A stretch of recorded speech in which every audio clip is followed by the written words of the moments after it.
Welcome to Family Friday. Years ago, a church member invited my family and me to his apartment for dinner. We knew little of the young man other than he was friendly and had a communication disability. Interacting with him at church was fairly easy with general hand gestures and face gestures. If we got a little more complicated, we could write messages to each other on a piece of paper. But we wondered how well the extended dinner conversation would flow. Now, as soon as we walked off the elevator to the floor of his apartment, a reeking odor filled the hallway. We could not imagine what the source of it was until we stopped or stepped into his apartment.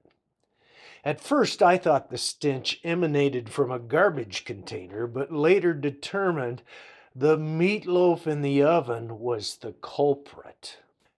The young man was so excited to host us that we were afraid to inform him about the tainted meatloaf. We each took a slice of it on our plates. Then, as he walked back into the kitchen to bring in some more food, we quickly discarded our meatloaf, pretending that we had already eaten it when he returned.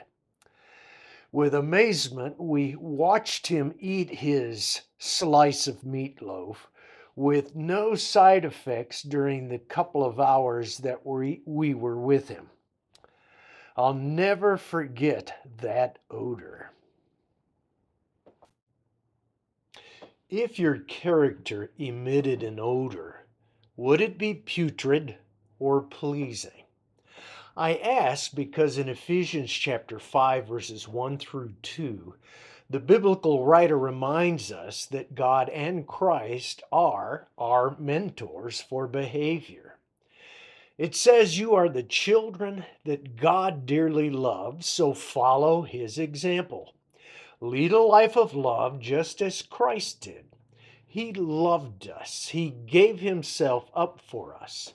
He was a sweet smelling offering and sacrifice to God. That's from the New International Reader's Version. Now, Christians are to sync attitudes, words, and actions with those of God and Christ. Just as loved young children emulate their parents, so we are to function as children of God. Now, there are examples of God acting angrily in the scriptures, but these are few. The Bible repeatedly shows God to be tender, kind, gracious, slow to anger, faithful, full of love, and forgiving. You could read Deuteronomy 4 or 34 verse 6.